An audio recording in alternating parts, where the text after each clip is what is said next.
Hello everyone, this is Makeda of the Boston Badoofs, and today I'm going to be going over my YCL Season 4 draft, and the order I drafted them and why I drafted them. I hope you guys enjoyed this video.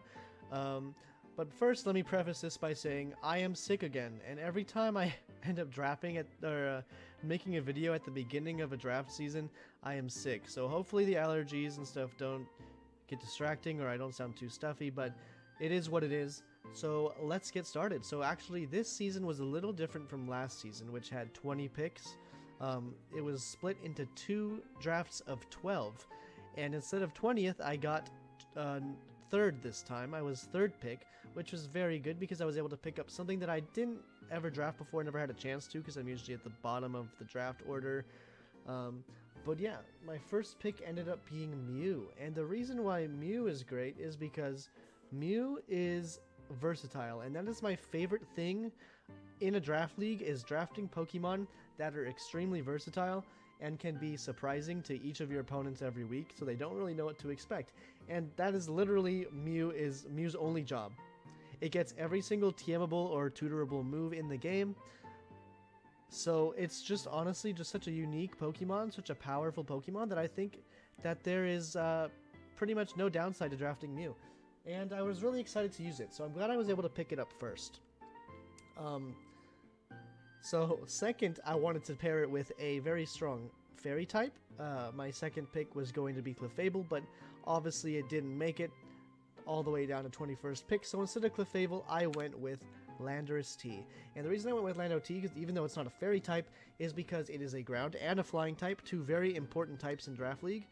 With Intimidate, great coverage, great utility move pool, defog, it's also a pivot. Just all around amazing Pokemon that I was surprised to see make it to the 21st pick or 22nd pick, whichever one I had. And so I drafted it. I was like, this is what I gotta take. I need a strong ground type. My other option, Excadrill, got taken, so I opted for Landorus, and I'm not disappointed. Next up, I decided to draft a Dragon type, which isn't very complementary with Landorus because it shares the ice weakness, but I felt like getting a strong, powerful attacker as a third option, a special attacker specifically, would be great because Mew is really good at versatility in that it can go both physical and special or utility, where Landorus is primarily a physical attacker even though it gets some good special coverage. So I went with the special dragon and I opted for Hydreigon, mainly because it was cheaper than I expected it to be. I think it was 120 points instead of like 140 like Landorus. So I grabbed Hydreigon because I felt like it was 1, underpriced, and 2, because it provides me a great strong special attacker with lots of options, as in I could go Choice Scarf, Choice Specs, I could go Nasty Plot, it gets Roost, it gets U-Turn as well, and it's a great strong Dark Attack, which I think is also very important. Even though the fairies are very prevalent, I think Dark is a very strong offensive type. As you can see, last season Bisharp did wonders to my opponent's teams, but I didn't want to draft Bisharp again, and I didn't want to draft Crocodile because it didn't perform very well last time. So I went with Hydreigon to fill that dragon problem that I usually have, and I don't draft dragons. And yeah, it's just all around solid. So that was that. And then next up, I was like, okay, now I'm going to draft my fairy. I was looking at Sylveon since Clefable was taken, and unfortunately, right before my pick, the literal pick before me, drafted Sylveon. So instead of that, I went with Vaporeon, which is not a fairy type, but it is another evolution. And I felt like since my best fairy option was taken, I needed to grab a bulky water while it was still available, because my other bulky water option, which was my Milotic, got taken. So I was like, okay, Vaporeon's the next best thing.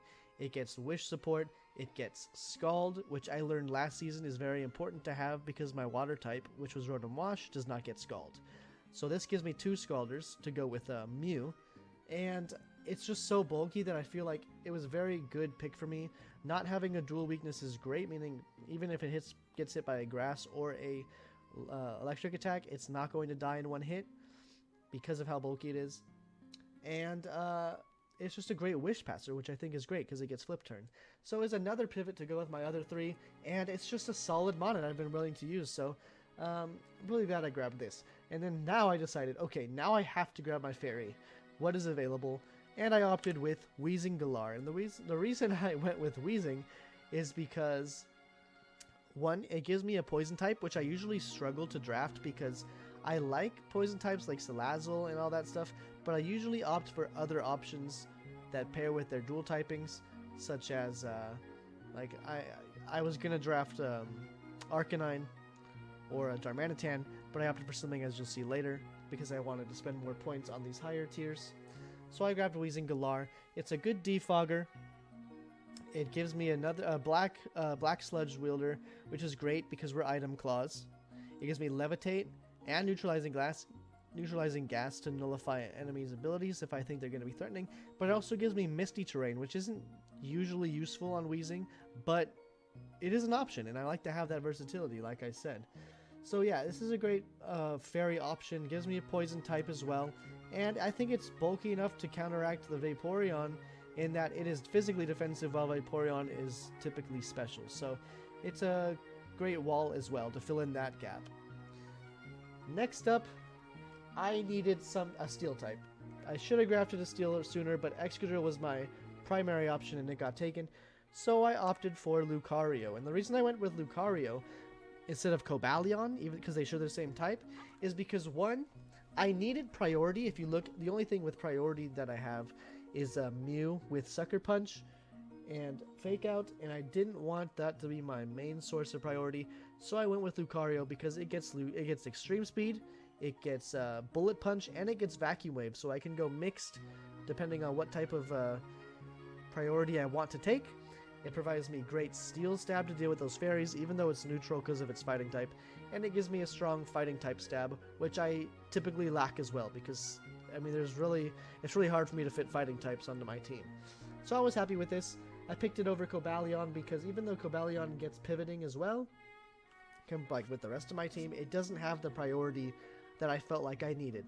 Speaking of which, after I drafted Lucario, I realized, wow, this Pokemon's still available, and I didn't have an electric type, and I didn't have a spinner yet, so I went with Regieleki. It was only 80 points. It is very powerful.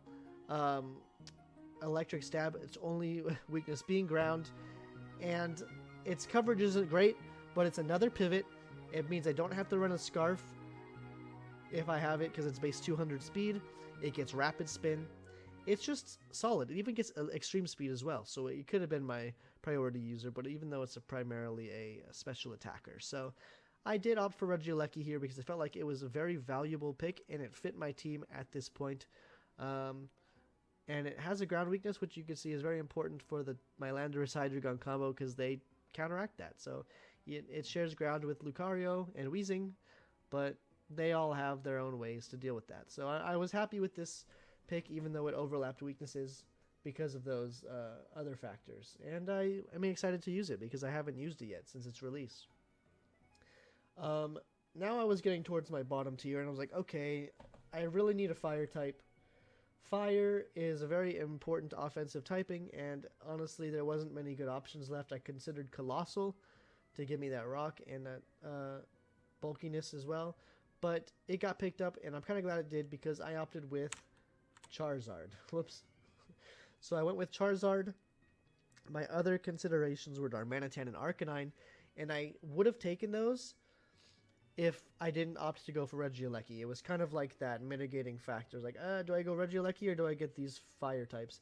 And I'm okay with Charizard because it gives me a good, it gives me another fill-in, like a good offensive fire with a good base speed stat.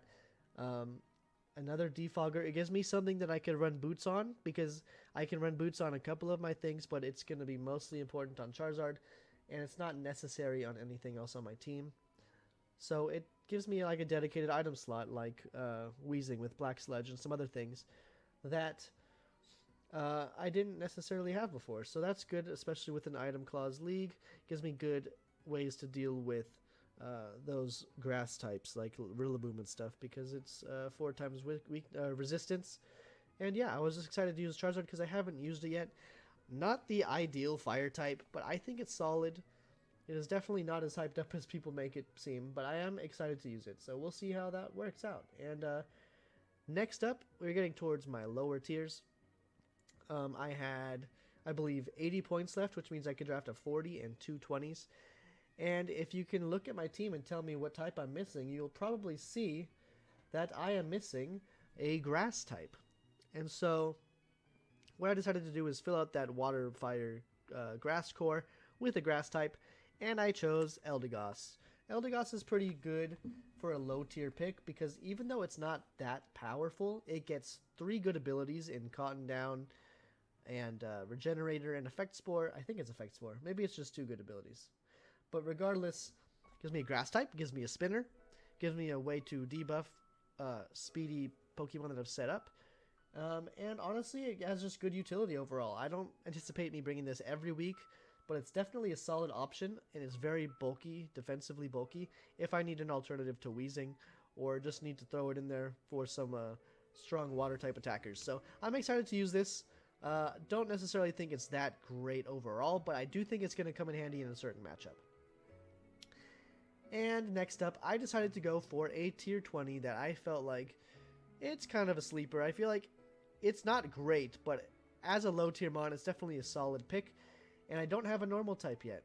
So I ended up going with Persian. And Persian's great because one, it offers me another set of priority with a good speed stat, base 115, ghost immunity, and it's also a good knockoff user, and it gets Technician Fake Out, which I thought was pretty good as a good revenge killer as well, if I decide that a normal type is important to bring in the matchup. So yeah, I drafted Persian for that. Another thing to note is this draft is only going to be 5 weeks. 5 weeks and then playoffs. So it's possible that half these mons don't ever be brought, depending on the matchup. But I do like the utility they provide me. And especially for this last pick, which I'm honestly shocked made it to last. I don't think it's a tier 20, but it's honestly not that powerful. It's very situational. So I don't doubt that people overlook this mon for good reason. So my last pick ended up being Ice Q, and the reason why I think Ice Q is really strong is because basically it gets a free substitute, and that's extremely important, especially if they have a physical setup,